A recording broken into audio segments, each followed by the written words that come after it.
Ya, baik. Selamat malam, sahabat-sahabat sekalian. Eh, malam hari ini Oke, kita udah ya. malam hari ini kita akan mengikuti sesi terakhir dalam rangkaian PhilFest ID 2021. Malam hari ini kita akan mengikuti kuliah umum dengan judul Kecerdasan Semiotik Pertahanan Hidup Manusia oleh Bapak Yasraf Amir Piliang.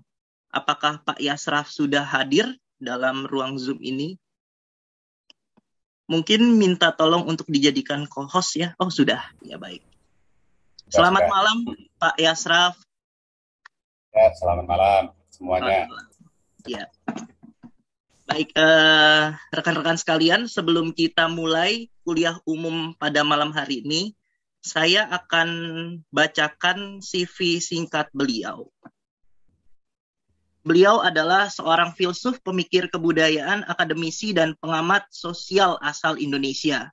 Ia merupakan pendiri Yasraf Amir Piliang Institute, sebuah lembaga yang mengkaji kebudayaan kontemporer. Beberapa karya beliau yaitu Dunia yang Dilipat, Tamasya Melampaui Batas-Batas Kebudayaan, Hipersemiotika, Tafsir Cultural Studies Atas Matinya Makna, dan Dunia yang Berlari, Dromologi, Implosi, Fantasmagoria.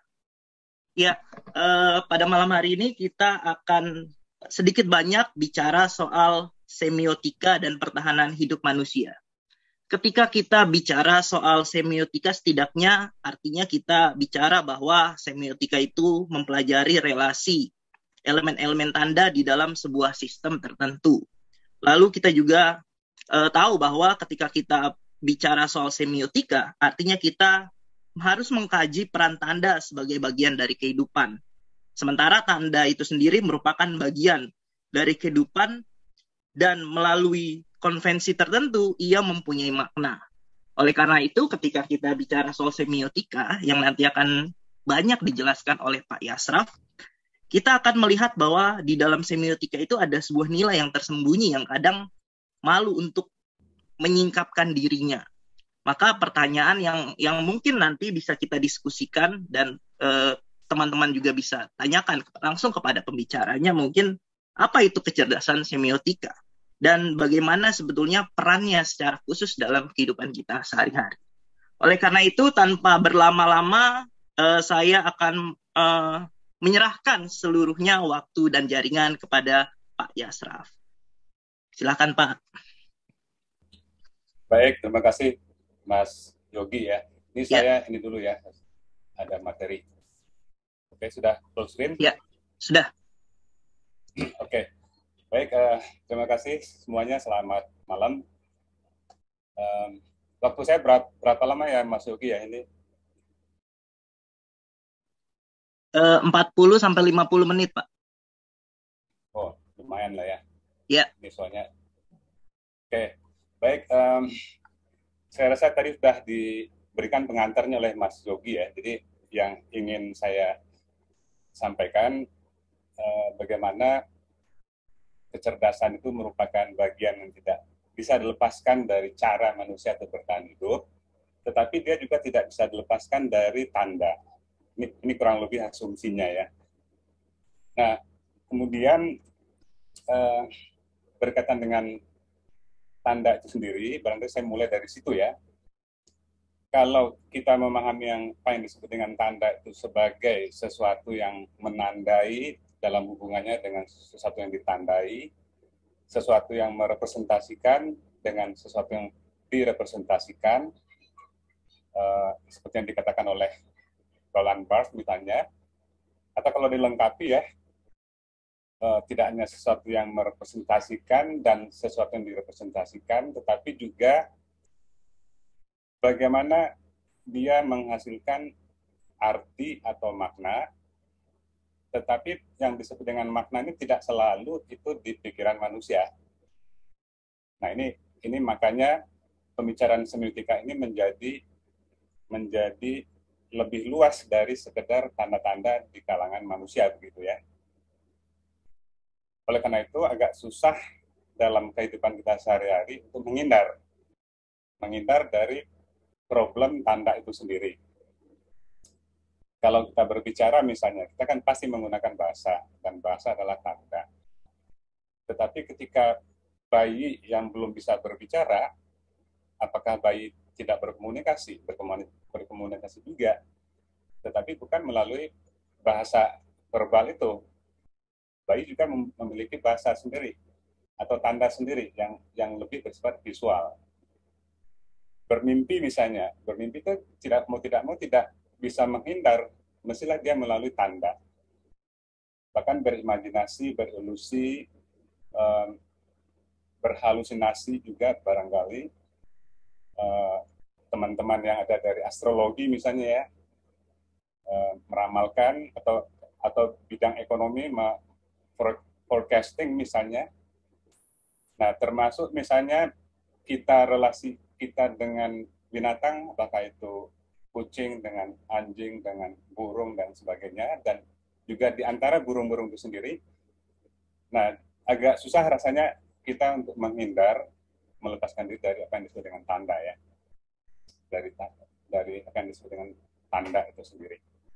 Jadi kurang lebih mengapa saya menggunakan istilah semesta tanda itu karena memang dari yang mulai sangat renik gitu ya, virus misalnya, sampai yang lebih besar seperti jagat raya misalnya. Nah, agak susah menghindar dari problem tanda tadi itu. Oke, itu tanda ya. Kemudian kecerdasan sendiri juga memiliki keluasan sendiri. Artinya dulu barangkali ada pandangan yang disebut dengan cerdas itu orang yang memiliki IQ yang tinggi. Tetapi banyak pemikir lain tidak puas dengan itu, bahwa kecerdasan tidak mesti berkaitan dengan IQ tadi itu. Nah, muncullah beberapa teori tentang kecerdasan. Salah satu yang saya, termasuk dengan teman saya ya, Mas Albi Peck yang juga sudah bicara di minggu yang kemarin, multiple intelligence itu menurut kami itulah suatu konsep yang lebih terbuka terhadap kecerdasan-kecerdasan yang non IQ tadi itu. Nah, oleh karena itu maka sama dengan semiotika tadi yang juga luas cakupannya, maka kecerdasan juga sama begitu. Dan dua-duanya bekerja di dalam apa yang secara umum nanti digunakan manusia di dalam mempertahankan hidup ya. Oleh karena itu maka digunakan istilah apa itu kecerdasan, ya kecerdasan membaca. Kecerdasan adalah kemampuan dalam membaca berbagai tanda dalam kehidupan, dan dalam skala yang lebih luas pada umumnya itu berkaitan dengan problem bagaimana cara bertahan hidup. Apakah pada binatang, tumbuhan, manusia, dan seterusnya ya. Dengan melalui berbagai bentuk tanda. Apakah itu numerik, kata, gambar, suara, dan seterusnya. Nah, ini konsep dasar yang saya dengan Mas Albi Peck ya coba kembangkan. Jadi apa itu kecerdasan? Kecerdasan membaca tanda. Itu adalah konsep dasar yang kami coba kembangkan. Nah, dalam konteks perkembangan itu, dalam konteks apa namanya usulan tadi itu, maka ada konsep lain yang juga berkaitan ya, apa yang secara garis besar disebut dengan apa namanya cultural cohesion, itu kan rerata kultural. Jadi kurang lebih ya dalam kehidupan sehari-hari kita kan banyak sekali ini ya hal-hal yang direratakan, hal-hal yang dicari titik normalnya ya, atau kalau digunakan konsep yang lebih umum ya kita digiring ke arah normalitas atau ke arah norma. Norma ini dalam pengertian hal-hal yang diterima oleh umum. Nah, model yang paling terkenal kan adalah kurva normal atau kurva lonceng ini. Salah satu kurva lonceng adalah kurva lonceng dari IQ. Bahwa yang disebut dengan kecerdasan itu adalah ukuran dari intelligent quotient. Kecerdasan dalam arti apa namanya, ada ukuran yang juga ada kurva normalnya. Jadi kurang lebih orang yang cerdas adalah orang yang di atas rata-rata ya, kalau kita menggunakan kurva normal untuk IQ. Yang cerdas, yang disebut dengan orang cerdas itu adalah orang yang ini, yang paling kanan. Gitu. Orang yang di tengah-tengah itu orang yang dianggap kecerdasannya rata-rata, gitu. Apalagi orang sebelah kiri itu dianggap bodoh barangkali ya.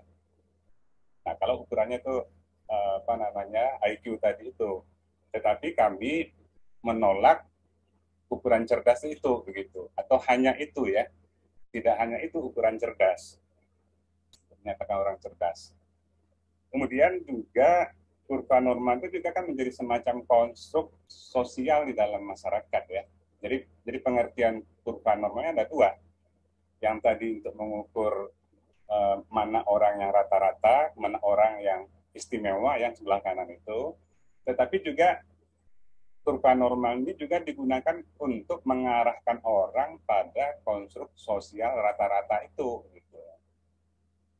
Misalnya kalau kita lihat iklan ya, yang disebut sukses oleh iklan itu adalah sukses dalam hidup ini ya, adalah gambaran tentang orang anak kecil yang diminta ibunya sekolah, habis sekolah selesai kerja, kemudian menikah, punya anak, punya rumah mewah, mobil mewah, menyekolahkan anaknya sampai lulus.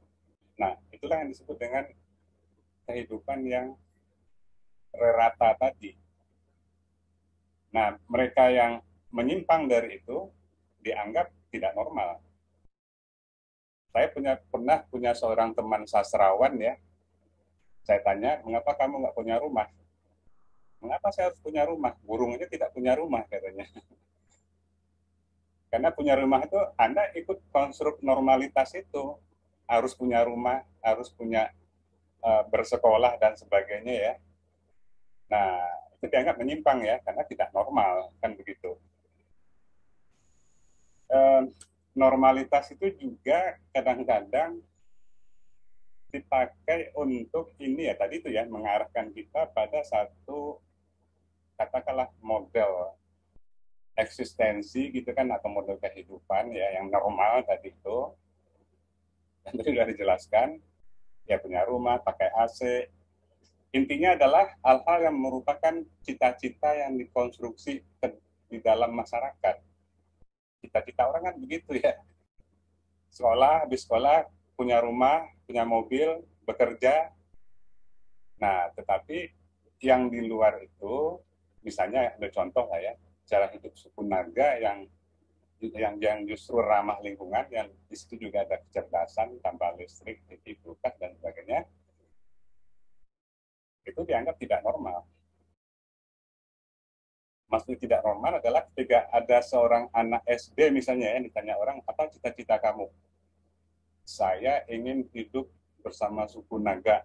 Nah, ada nggak orang yang mempunyai cita-cita seperti itu? Pasti dianggap orang yang tidak normal, gitu kan ya.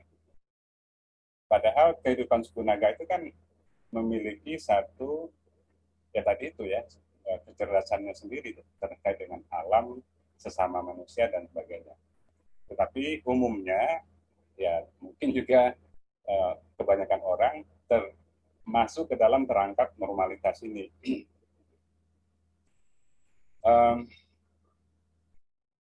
Normalitas itu macam-macam modelnya.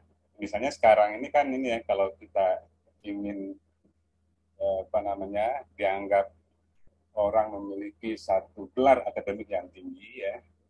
Nah, normalitasnya apa? Ya harus menulis di jurnal internasional, kan begitu ya, itu normal. Nah, kalau orang ngajukan dirinya, saya berkarya kok. Nah, itu dianggap tidak mematuhi hal-hal yang dianggap normal tadi itu. Oke, nah kemudian di samping hal-hal kurva lonceng tadi itu ya, ada persoalan di agar lian gitu. Persoalan kelianan ini misalnya kita ambil contoh bekerja di dalam pemahaman tentang sains secara umum. Sains secara umum itu ya bekerjanya pakai normalitas tadi. Yang disebut dengan scientific adalah yang mengikuti cara-cara kerja ilmu ilmu pengetahuan alam, natural science. Nah, ilmu-ilmu lain, apakah itu sastra, seni, termasuk filsafat juga mungkin, ya diharapkan kalau mau disebut sains ya harus mengikuti cara kerja ilmu pengetahuan alam tadi itu, pakai matematik misalnya, statistik misalnya. Nah, cara kerja seninya bisa dianggap di other lian ya, dianggap saya karena saya berasal dari seni dulunya sering sekali mendapatkan pertanyaan, tolong Anda jelaskan apa ilmiahnya seni begitu kan ya. Saya katakan saya bisa menjawab apa itu ilmiahnya seni, tetapi dari sudut pandang seni, jangan dari sudut pandang Anda sebagai orang sains begitu. Kalau Anda meminta saya mendefinisikan apa ilmiahnya seni dari sudut pandang ilmu pengetahuan alam, ya nggak bisa gitu kan. Nah itu persoalan azar itu bisa sampai seperti itu gitu kan. Oke, di samping persoalan azar tadi itu intinya adalah dan di samping juga tadi definisi tentang kecerdasan sebagai IQ tadi itu ya, kita lihat saja fakta sehari-hari ya. Fakta sehari-hari itu banyak orang yang mencapai tingkat kompetensi tertentu ya di dalam menghadapi tantangan dan bertahan dalam kehidupan sehari-harinya. Apakah itu dalam pertanian, dalam perkebunan, dalam di hutan, misalnya hidup di hutan, sawah, dan sebagainya, laut. Nah, itu harus diterima sebagai kecerdasan. Karena apa? Menurut kami ini ya, kecerdasan itu ada hubungan dengan solusi dalam bertahan hidup, gitu, kecerdasan itu. Nah, sebaliknya IQ kan tidak begitu ya. Apakah orang yang memiliki IQ di atas rata-rata tadi bisa bertahan dalam kehidupan? Bisa membaca cuaca misalnya ya, menentukan waktu bertanam misalnya. Kan belum tentu juga ya. Jadi intinya IQ bukan satu-satunya ukuran untuk mengatakan orang cerdas begitu. Oleh karena topik hari ini sangat menarik menurut saya karena mencoba melihat kecerdasan itu dari sisi tradisi ya. Dengan satu pandangan bahwa hal-hal yang ada di dalam tradisi itu harus juga diterima sebagai kecerdasan. Selama itu adalah kemampuan dalam membaca dan mengolah tanda untuk bertahan hidup tadi itu. Yang mungkin oleh sains itu disebut sebagai the other. Nah, oleh karena itu maka di sini Pak ya, yang menarik itu adalah sebetulnya yang sebelah kanan ya. Karena yang lian itu, yang tadi kecerdasan lian itu cenderung tidak linear, dia non-linear. Misalnya banyak sekarang orang yang memiliki kemampuan pengobatan alternatif ya, yang mungkin kalau untuk ukuran linearitasnya kedokteran mungkin tidak bisa terima, dia hazard gitu. Tetapi kan dibuktikan sekarang ini ya, banyak sekali cara-cara pengobatan alternatif itu sekarang malah dipakai di dalam di rumah sakit begitu ya. Nah itu artinya hazard itu, lian itu diterima ya di dalam apa yang disebut tadi itu normalitas tadi itu. Jadi yang lian tadi kadang-kadang tadi itu tidak rasional, tidak bisa terduga begitu kan, bahkan tidak bisa diketahui ciri-cirinya, mungkin juga logika yang bekerja di sana seperti apa kalau ukurannya yang tadi normal tadi, misalnya sains tadi ya. Oke, nah berdasarkan itu maka saya mencoba untuk menjelaskan apa itu kecerdasan semiotika secara lebih konseptual barangkali. Ini mungkin kaitannya dengan tadi ya, bahwa ada keluasan lingkup kecerdasan kalau kita menerima multiple intelligence tadi itu. Kemudian juga ada keluasan lingkup tanda kalau kita menerima ya, bahwa makna, tanda, interpretasi itu tidak hanya kapasitas manusia saja. Nah itu barangkali hal yang mungkin akan dibicarakan di dalam kuliah saya ini ya. Jadi tadi itu ya, kita harus menerima fakta bahwa kecerdasan itu plural, tidak tunggal, bahwa kecerdasan itu adalah IQ ya, kecerdasan itu plural. Nah, di antaranya itu kita mungkin berutang budi juga pada Howard Gardner ini yang mengatakan tentang keragaman, keanekaragaman kecerdasan itu. Sementara tanda juga ini memiliki keluasannya sendiri ya. Kalau dalam semiotika ada digunakan istilah materialitas tanda. Jadi materialitas tanda itu ya bisa oral, dia bisa ucapan, bisa audio, bisa visual, bisa tulisan, bisa benda, bisa bau, bisa sentuhan, bisa yang abstrak juga. Kalau kita mimpi misalnya kan tanda penandanya itu kan abstrak gitu.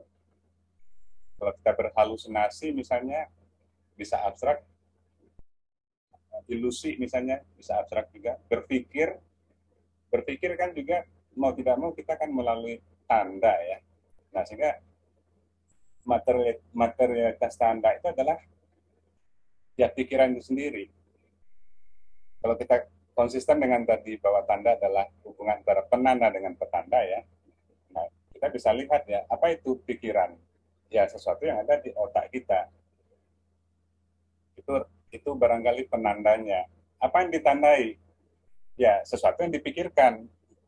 Kalau ada pikiran, pasti ada sesuatu yang dipikirkan. Nah, dalam konteks semiotika yang lebih luas itu juga dianggap sebagai materialitas tanda yang abstrak tadi itu.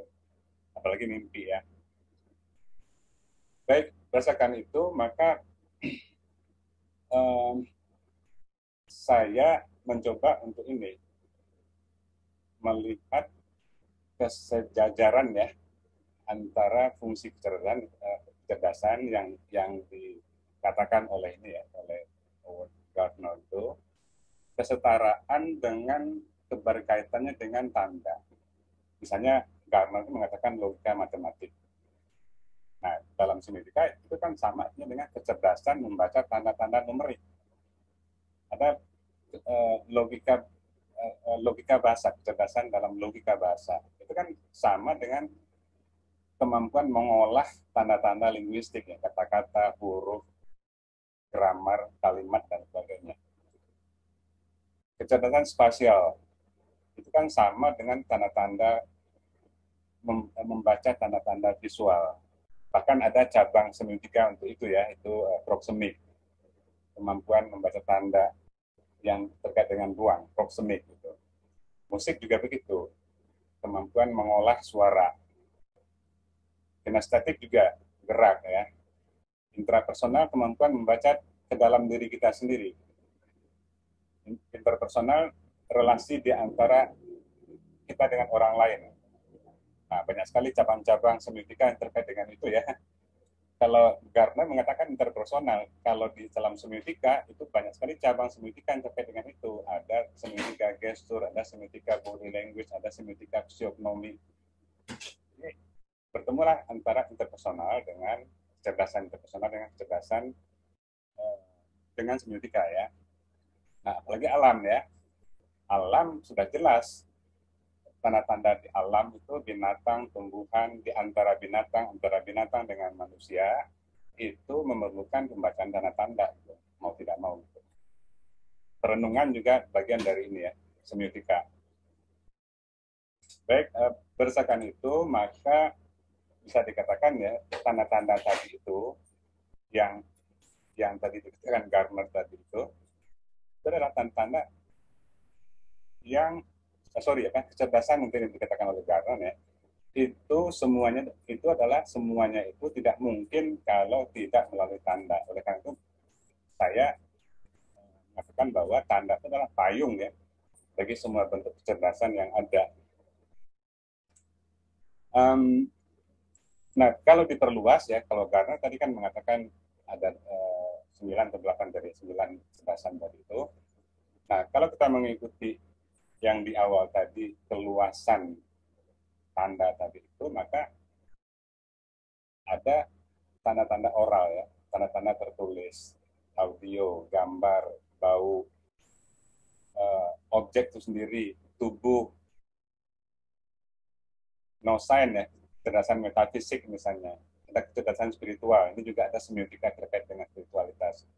Ada tanda-tanda logika, gerak, ruang, sentuhan, emosi, apa namanya, libido gitu kan ya.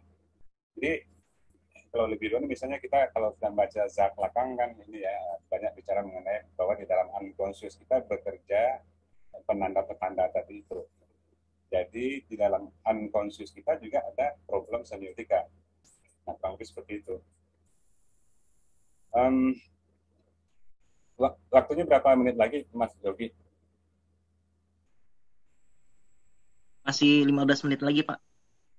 15 ya, oke. Iya. Oke. Nah, oleh karena itu maka diperlukan ini ya kapasitas inilah apa namanya indera-indera ya dalam menangkap semua tanda itu. Dan harus diingat indera-indera ini kan tidak hanya manusia yang memiliki. Nah, oleh karena itu maka ini saya coba kaitkan dengan teori habitus ya. Habitus kan ada dialektika antara sesuatu yang bertahan lama ya, apa namanya, sesuatu yang apa namanya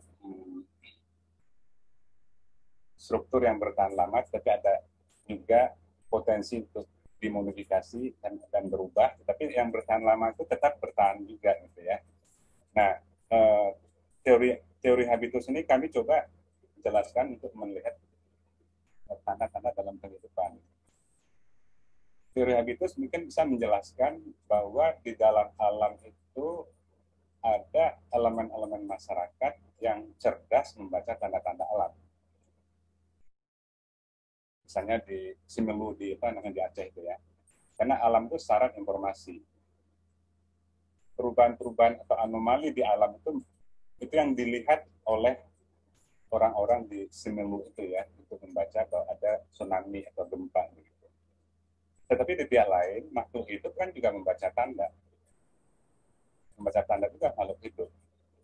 Jadi saya berasumsi ya orang Simelu itu membaca binatang-binatang yang berlarian dari bukit ke bawah begitu kan ya. Nah, tetapi binatang itu apakah dia monyet, apakah dia binatang dari gunung itu kan juga membaca tanda juga, membaca tanda alam. Oleh karena itu, membaca tanda-tanda pada makhluk hidup itu ya, apakah sapi, monyet, apapun binatang-binatang kerbau misalnya ya. Nah, itu adalah kecerdasan masyarakat setempat dalam membaca tanda-tanda alam. Ini kurang lebih seperti itu. Nah, ada cabang semiotika yang lebih spesifik berbicara itu, yaitu biosemiotika. Jadi, makanya tadi di awal saya mengatakan ya bahwa urusan makna tidak hanya urusan manusia, itu juga urusan lebah, itu juga urusan bunga, urusan sapi, gitu kan. Jadi penggunaan tanda tidak hanya dalam komunikasi antar manusia, tapi juga antar binatang, antar tumbuhan, antar bakteri, bahkan juga virus juga mereplikasi dirinya tidak akan mungkin kalau tidak membaca tanda. Karena RNA yang ada dalam virus itu juga tanda-tanda. Nah, biosemiotika adalah cabang yang mencoba untuk ini ya, menggeluti wilayah-wilayah tanda yang seperti itu ya di dalam virus, pada lebah dan sebagainya. Tetapi tadi itu orang Semelu dia membaca tanda-tanda pada lebah itu, padahal lebah itu juga membaca tanda-tanda dari alam. Gitu. Nah, kemudian cabangnya biosemiotika itu ada endosemiotika yang berbicara mengenai tanda-tanda di kalangan apa ya, di kalangan makhluk hidup itu.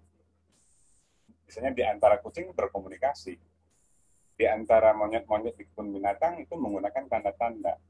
Nah, itu contoh dari endosemiotika, termasuk di antara kita ya menggunakan tanda-tanda, itu endosemiotika. Exosemiotika adalah lintas antara kucing dengan manusia, antara kucing dengan anjing, dan seterusnya begitu. Nah, itu juga ada cabang-cabangnya, dan di antara Exosemiotika itu adalah zoosemiotika, dan antroposemiotika itu cabangnya dari zoosemiotika. Kalau kita mengikuti ini ya, Darwin ya. Nah, seperti itu. Jadi ini barangkali menurut saya yang menarik untuk apa ya didiskusikan lebih lanjut tentang percabangan-percabangan penggunaan tanda ini di dalam lintas makhluk tadi ya. Dan kita tahu bahwa selama ini teori kode ya, terutama dalam semiotika, mungkin juga dalam cabang yang lainnya, teori kode itu dianggap itu adalah teori di kalangan manusia. Nah, penemuan kode genetik menjelaskan, dan juga kode-kode alam lainnya menjelaskan bahwa kode itu sepakatan, aturan, standar ya, itu juga ada di alam gitu. Yang disebut dengan kode-kode organic code ya, kode-kode organik. Yang tadi di antara apa namanya lebah dengan bunga dan sebagainya ya. Nah, kode genetika misalnya tadi itu kalau kita melihat di dalam struktur virus itu, di situ ada kode RNA yang tandanya kan hanya 4 gitu ya. Ada 4 tanda di situ yang bekerja. Nah, itu yang ditranslasikan, dibaca oleh sel dari kelelawar misalnya ya. Nah, itu yang dibaca. Jadi intinya di dalamnya bekerja tanda-tanda juga. Belum lagi tanda-tanda di dalam makhluk itu yang mencari makanan. Kutu misalnya mencari makanan bukan dengan mata. Dia membaca bukan melalui mata, bukan melalui sentuhan, tapi melalui panas. Gitu. Dia nyari tempat-tempat yang ada panasnya. Itu adalah makanan. Panas adalah tanda makanan. Nah, mengapa saya ingin menjelaskan ini? Karena yang disebut dengan semiotika, kecerdasan semiotika tradisi itu kemampuan dari orang-orang ya di dalam tradisi kita itu untuk membaca tanda-tanda yang tadi. Semelu misalnya ya. Nah, belum kita bicara lebah. Lebah itu di kalangan lebah ada tanda-tanda. Kalau lebah itu kan ada yang lebah mencari makanan ya. Dia tidak membawa makanan pulang, dia lapor ke tentara yang ngambil ya, bagian suplai itu kan ya. Nah, melapornya dengan cara menari-nari ya. Weigel dan itu menari-nari, lebah itu seperti angka 8 itu tariannya itu. Nah, kalau menari di angka 8 sebelah kiri itu berarti makanan jaraknya sekian ratus meter. Kalau tariannya yang lebih kanan, yang pendek itu tuh berarti mungkin hanya seratusan meter makanannya. Jadi lebah pun bekerja di dalam masyarakat lebah itu melalui tanda-tanda. Oke, nah karena itulah maka saya menggunakan istilah metasemiotika ya. Metasemiotika itu artinya yang disebut dengan kecerdasan semiotika tradisi itu, saya memiliki apa namanya pandangan ya, dia bekerja dalam wujud metasemiotika. Binatang membaca tanda-tanda ya, apakah dari getaran, apakah dari suara, gunung akan meletus. Kalau dia tidak membaca tanda-tanda, nggak mungkin dia akan turun gunung si binatang itu. Jadi ada tanda bahaya pada binatang dengan membaca tanda-tanda tadi dari alam. Nah, manusia yang cerdas membaca binatang itu sebagai tanda. Nah, ini saya menyebutnya adalah lintas semiotika. Sehingga manusia itu juga ada kondisi ini ya, kondisi bahaya. Metasemiotika ini barangkali kecerdasan semiotika lokal yang barangkali untuk menarik untuk ini ya, untuk dibicarakan lebih lanjut. Nah, sekarang nanti kita ambil contoh misalnya apa yang terjadi pada virus ya. Virus, bagaimana tadi sudah saya katakan, di antara virus dengan sel itu adalah hubungan pertandaan. Karena DNA itu terdiri dari informasi-informasi yang berupa tanda-tanda. Nah, di dalam virus itu sudah terjadi apa yang disebut dengan semiotika. Masuk ke kelelawar gitu ya. Nah, sel kelelawar itu menginterpretasikan yang tadi kode-kode informasi dari virus itu, maka kelelawar terkena kan ya.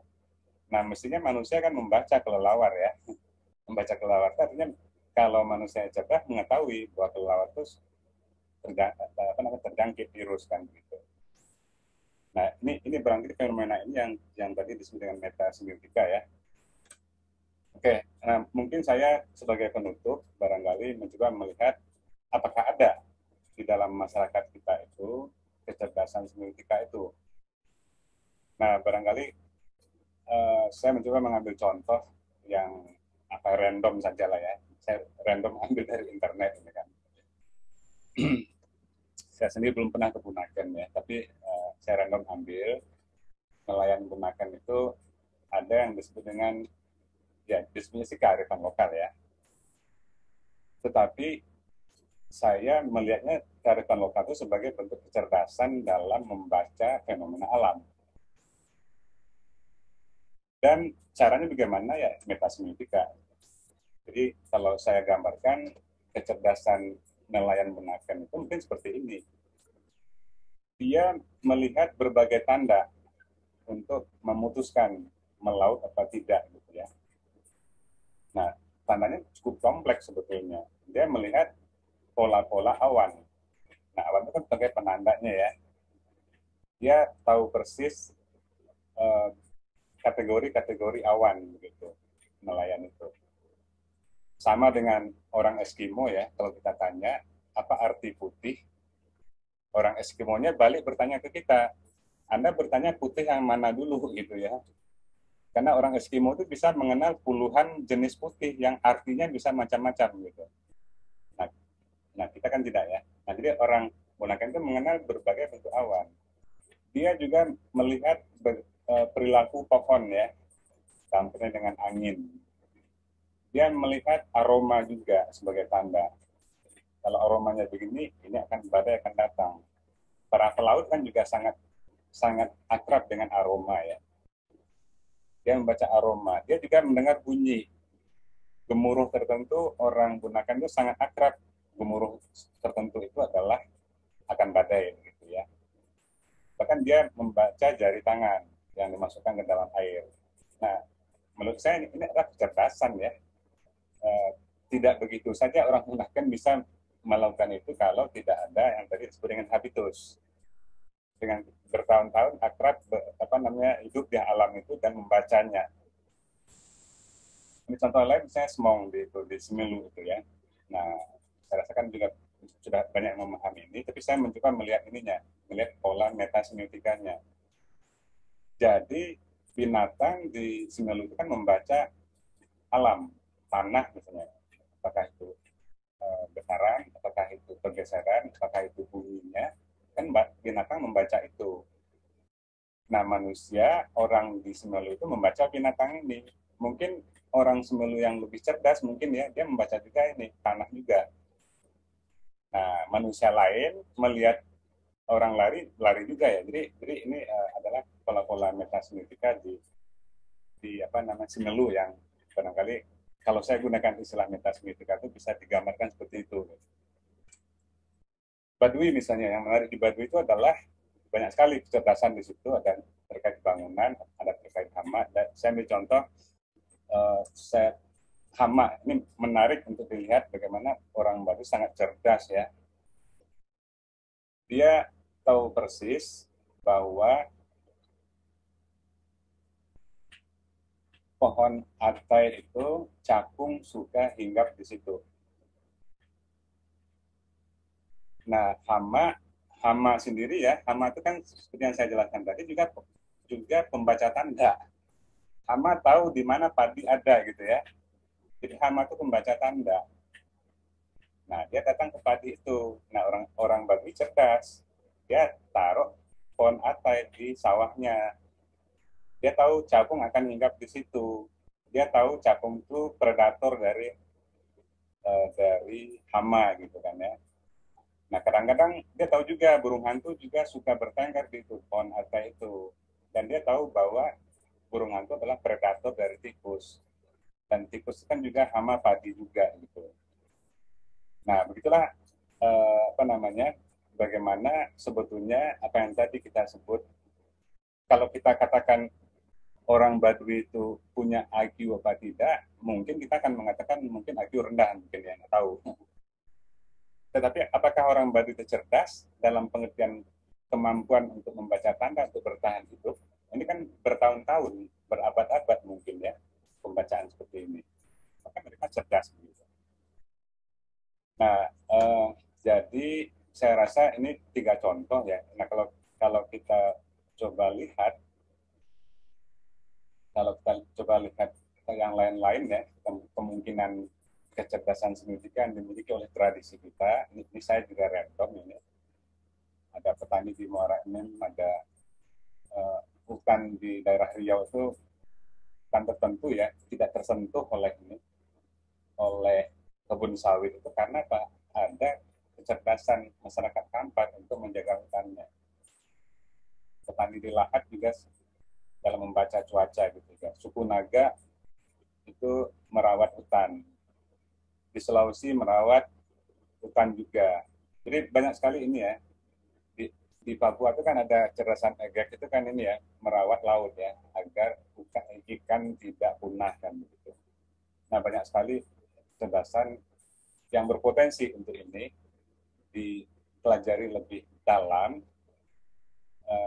kaitannya ini ya, bertahan hidup, terutama di daerah kita yang rawan bencana ya, rawan gempa, rawan tsunami, rawan macam-macam bencana yang lain, longsor dan sebagainya.